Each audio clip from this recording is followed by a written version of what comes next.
OpenAI is, as we know, because of the big Starlink project, it's looking at adding new facilities and new data center campuses. Well, right now they've just admitted today they're looking at um, 16 states. Let me read them real quick. Uh, yeah, I won't read them too many, but basically, most of the states on the West Coast uh, are open for they're being considered for these giant data centers. And that's, oh, I'll do it. Arizona, California, Florida, Louisiana, Maryland, maybe it's not all West Coast, Nevada, New York, Ohio, Oregon, Pennsylvania, Utah, Texas, Virginia, Washington, Wisconsin, and West Virginia. So that basically covers the United States except for Alaska. These are big data centers, and they're going to require massive amounts of real estate and energy.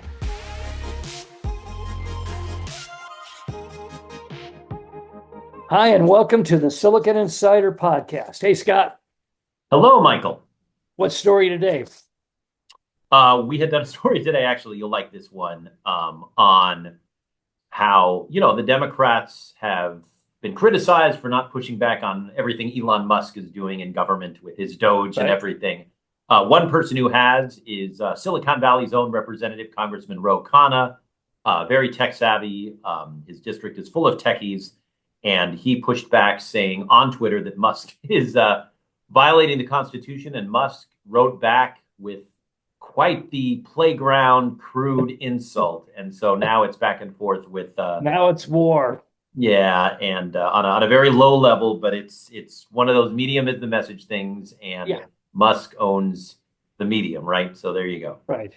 I have to confess, I was a little surprised by the ages of some of those investigators for Doge. I mean, I'm dealing with Eagle Scouts who are 18 and 19 years old, and that's what the age of these guys are. And on one hand, I'm impressed by their skills. On the other hand, I'm not that sure they're mature enough to be taking on, corruption in the federal government. Right. I mean, it's one thing to know that young people are, coding your software or making your apps, but should they be determining the personnel futures of our federal government? And that's Right. part of the issue, facing That's going to Musk be right now. interesting how that plays out. Anyway, let's get into the business stuff. We could talk about, there's so much going on in politics in Washington. We could talk about that for 6 hours. Let's stick to our knitting here. Um, the Daily Mail, let's talk about Amazon. We're going to talk about Amazon a lot today. We don't do it all the time, except when there's trouble. But it's kind of interesting now. The Daily Mail just reported that Walmart, who has been the leading retailer in America for 13 years now, may be just about to be passed by Amazon. They're both up there at well, Walmart's 180 billion, and Amazon is expected to report 187 billion. So they're the only two that are in the above 150 billion dollar club. But you know who's sitting there right behind them? Apple, which is remarkable because you still think of Apple as a computer company, but it's a retailer. And Sure. one of the acts of genius was the creation of those Apple stores. I mean, at the time, it seemed kind of like, why are they, going vertical and going down the supply chain and all that? But here we are. Uh, Two of the three biggest companies, retailers in America, are both tech companies. Right. And whereas Amazon changed the game by being online, Yeah, obviously, and changing the way we shop, Apple, which, sells a ton of stuff online as well, but really changed the retail game in terms of these stores that are much different than not only Walmart's, obviously, but yeah, any stores. And it's fascinating to think that they not only own the hardware, when it comes to half the phones out there and, a huge yeah. section of the laptops and a huge market share in tablets, but that they're doing it with brick and mortar stores that you actually walk into, physically pick things up and try them and say, I'll take these AirPods or this iPhone. Yeah. And it is rare to walk by one of those stores and not see a whole bunch of people inside. And that's in this day and age of the ease of online shopping, an accomplishment. Yeah, and then meanwhile, you can call Walmart a gigantic store, but how often do most people go to Walmart now? I mean, my wife buys a lot of stuff from Walmart and hasn't stepped inside one forever. It's delivered to the house. So is Walmart a technology company now too, with this whole wing of online sales? I mean, according to the Walmart.com people that pitch me, yes, they're a technology company and they're proud of it. And they made a big U-turn. I mean, you talk about turning a ship in the ocean. Walmart was already a brick and mortar retail giant of all giants. And they managed to put a lot of their money and effort and time um, and capex into online shopping. And they're not Amazon, but they do sell a ton online. And it's interesting that the revenue numbers have gotten equal and maybe Amazon moving ahead a bit. That obviously shows where we shop, but give Walmart some credit for being online as well. No, I have to admit, remember when that book came out, The Four, talking about how they were going to kill certain giant companies, and Amazon was supposed to kill Walmart. Right. And yet the resilience of Walmart making these turns, special deals on pharmaceuticals and all sorts of stuff showed a real innovation that I don't think most people expected. And now it's like, ooh, Walmart's, laying off a couple thousand people. And you think, well, because of from their lesser stores, but they'll probably make all that up in online sales and more. It's going to be an interesting fight how this goes. And Amazon's getting some extra number revenue help from things like the cloud and that sort of thing. So, we'll see. I love this kind of competition because we consumers always win.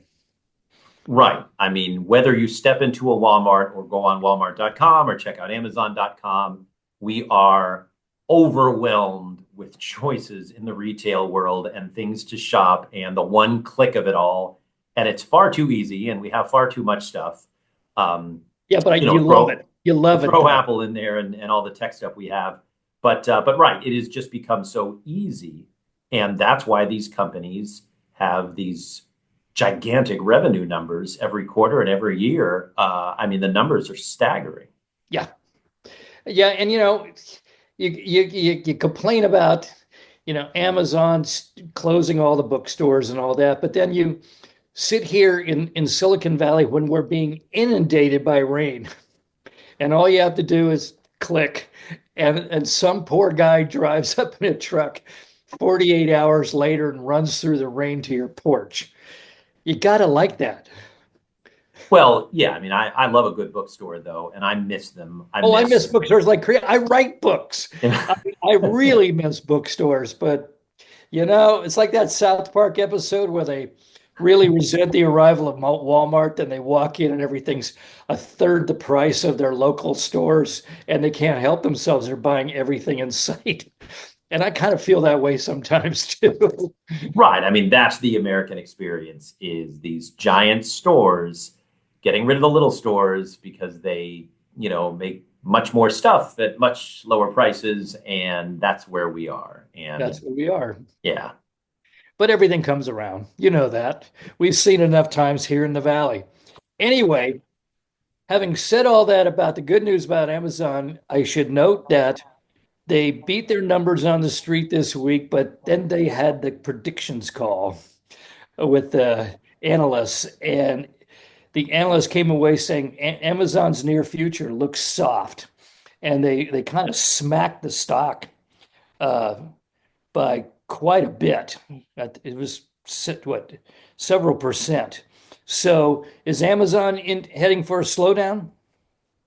No, I mean, Amazon is prior to earnings at all-time highs. I mean, by a long shot. Well, they were up And 40% in the last year, so they got a lot to lose. yeah, it's really been. I mean, even for Amazon, this has been an incredible run up because you have AWS, we have the cloud and the power there. You've got AI and the way they're able to integrate that. It's just such a powerful force that $10 here and there. This is a stock that has climbed so far so fast, and it's Yeah. interesting with these high flyers. We talk about this just about every week that if you're going to have these valuations, you have to come up with an earning report that is just unbelievably good. Like perfection is not enough for these guys. And so really when a company drops a bit, I just think it's, buy on the rumor, sell on whatever news, even if the news is good. At some point, it makes sense to take a little bit of profits because these companies have run so far so quickly. Okay, next up, we'll leave. Oh no, we're back. One more Amazon story. This is kind of an interesting one. Amazon they're anticipating that Amazon is going to introduce a new AI powered upgrade for Alexa. Now, I didn't realize Alexa's been around since 2014 without any major upgrades.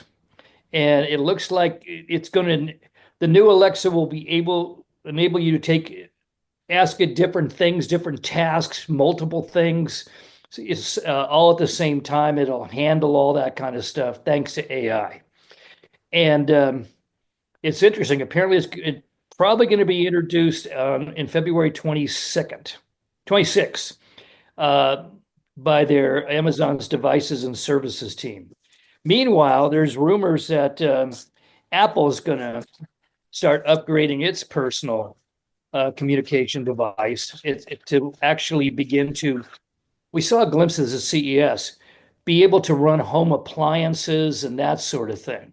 We're getting into the really smart home idea, but it's not just a capable home, it's actually a kind of thinking home that can take you in your normal life. When you say, oh, we got to get some butter, boom, that information's there. Or your child has a term paper and has a question and can ask a complex question and probably get some free writing from Alexa. I mean, is this a major turn? It seemed to be something big at CES, but usually it takes a while for those things to happen. Is this it? Are we now entering into the brilliant home phase? Yeah, I mean, just think about it though. Alexa, a device in your home that, let's face it, listens to you all the time. Uh-huh. If that's not enough of an invasion of privacy, let's make it a smart machine that learns. Boy, this is great for privacy. Just load these up into your homes. I see these all the time. And so no shade to my friends and, whatever that have them, but I don't understand it. Why you would bring and granted, I have an iPhone, so I guess technically that could be listening to me too, although I dismantled Siri for that reason. But, Yeah. my privacy is something I cover all the time. The idea of a AI powered device that learns and your home learns about you and your habits is a little freaky to me. And, Yeah, good luck. When Alexa says, don't go into the spare bedroom because I'm busy in there doing something.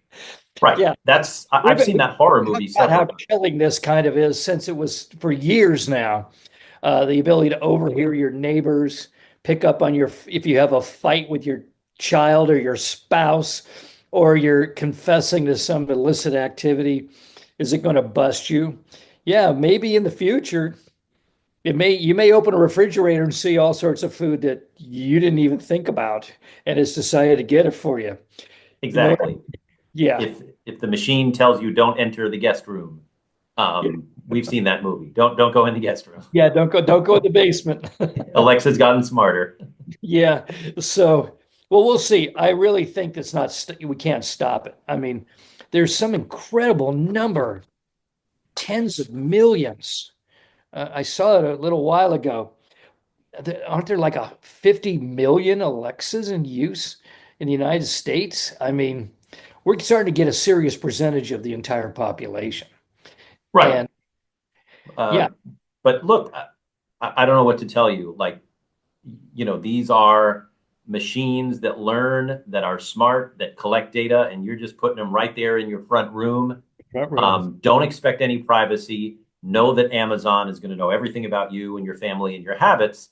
And if that's okay, it is nice to be able to say, hey, Amazon, play Radiohead. But on the other hand, it's listening to you. It knows what you're doing. It knows your habits. It knows your shopping habits. And again, that can be convenient, but you don't have privacy with these. You just don't. Yeah, and with the Internet of Things emerging slowly, it sounds like a Twilight Zone episode where all of your machines start talking to each other. Or maybe you come home and your Alexa is playing, bridge with three other Alexas across the country. Uh, I mean, it. Right. And Alexa Well, says, I didn't know you need. remember the last story in Ray Bradbury's The Martian Chronicles, where Earth has been basically destroyed by a nuclear war, but the house is still talking.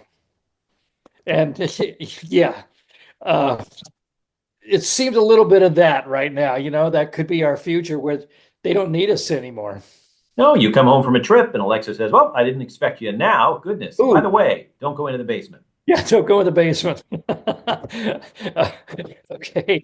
Next up, AI. OpenAI is, as we know, because of the big Starlink project, it's looking at adding new facilities and new data center campuses. Well, right now they've just admitted today they're looking at um, 16 states. Let me read them real quick. Uh, yeah, I won't read them, too many. But basically, most of the states on the West Coast uh, are open for they're being considered for these giant data centers. And that's, I'll do it. Arizona, California, Florida, Louisiana, Maryland. Maybe it's not all West Coast. Nevada, New York, Ohio, Oregon, Pennsylvania, Utah, Texas, Virginia, Washington, Wisconsin, and West Virginia. So that basically covers the United States except for Alaska. These are big data centers, and they're going to require massive amounts of real estate and energy. You put out in the desert, and apparently that didn't work, that big project. Where are we going to get the power to do this and still live our standard of living? It's a great question, and we don't have an answer for it. And as we saw with the ramp up of Bitcoin mining and then with AI in general, and so we project out to the energy that we'll need, it's a concern. It's a concern not just for environmentalists because of all the energy and power this takes, but also the concern of just anyone. Like you say, how do we continue to live the lifestyles that we live if we need so much more energy to power AI? And I wonder if some of these numbers coming out of, the Oracle, Starlink, SoftBank, Just say AI. everybody but Elon. Yeah, I mean, they're all in there. And I just, they talk, these numbers are just staggeringly big. And I wonder if this is going to have to be something that crawls before it can walk and then run, simply because if you take power away from people's everyday things, AI goes from this sort of, kind of pixie dust thing to public enemy number one. Yeah. And no one's going to stand for that. And so we need to figure out what to do and how to do it safely and hopefully somewhat cleanly. But the only thing that makes me think that there may be a chance is that it all seems like it's going to take a long time.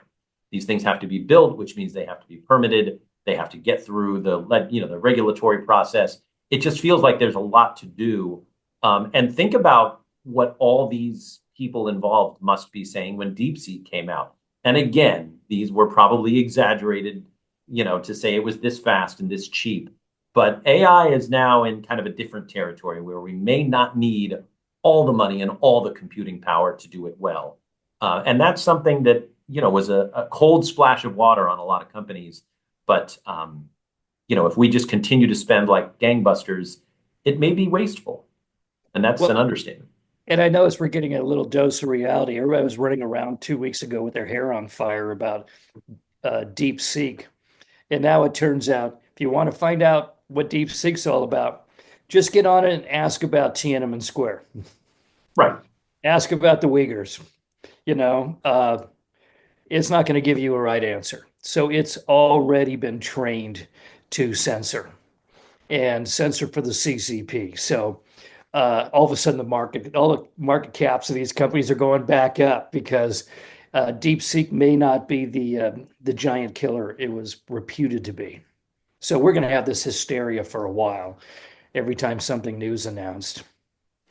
So anyway, if I may, Scott, I'd like to take the rest of this and have some thoughts about the passing of a Silicon Valley icon. Of course. Okay. If you work in tech, and especially if you've been part of a new startup company, then I suspect most of you will know the name Dick Kramlich. who died last weekend at 89.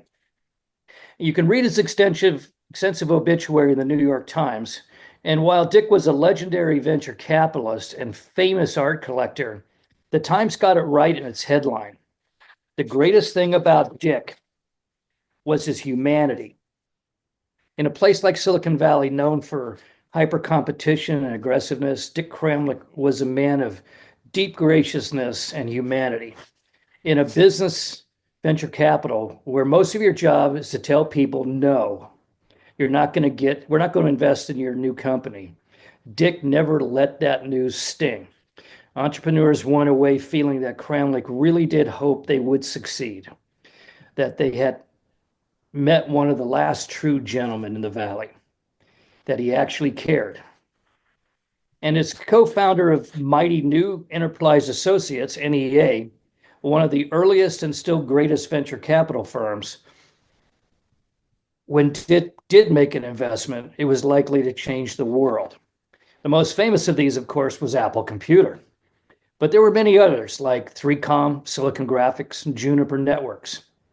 So great was the respect for Dick's judgment that NEA was able to establish the first billion-dollar venture fund. The child of three generations of entrepreneurs, investing in entrepreneurs was in his DNA. And in exercising that gift, he played a central role in not just Silicon Valley, but the electronics revolution and the modern world. His departure leaves a great hole.